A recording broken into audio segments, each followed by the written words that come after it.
share with you my mom verse, my go-to verse in pretty much any situation. Who of you by worrying can add a single hour to his life? When you're a mother, what's the first thing that you do? As soon as your child is born, is he okay? When my daughter was born, I had this nurse who continued to take her away from me. And so there I would be in the hallway with my IV stand, looking both ways for the nurse who keeps taking my daughter.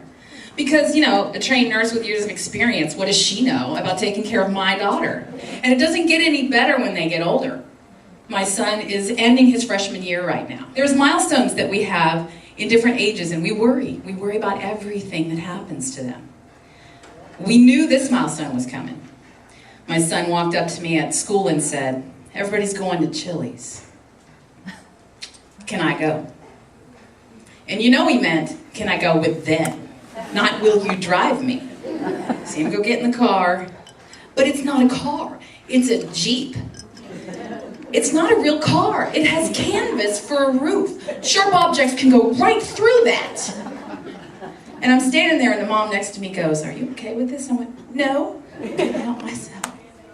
I crossed the parking lot and I walked up to the car as it's driving towards me. And my son's in the back seat going, "Oh."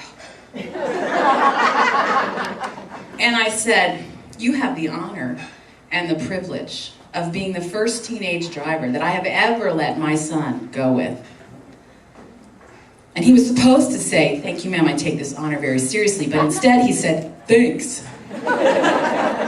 Joshua 1:9. "Have I not commanded you? Be strong and courageous. Do not be terrified. Do not be discouraged, for the Lord your God is with you wherever you go." The Lord my God is with my son and my daughter wherever they go. Because I can't stop things from happening. You ever seen the movie Finding Nemo? The clownfish dad, who's lost his clownfish son, says to another fish, "I promised him I wouldn't let anything ever happen to him." And the other fish says, "Well, that's a funny thing to promise. If you don't let anything happen to him, then nothing's ever going to happen to him." Not much fun. I can't keep something from happening to him because then I try and keep everything from happening to him. And my job is to prepare them to be a good steward of the gift God gave me, which is them. And our job as daughters is to be a good steward of the gift that God gave our mothers. And one of those ways is to trust God with everything He gave us.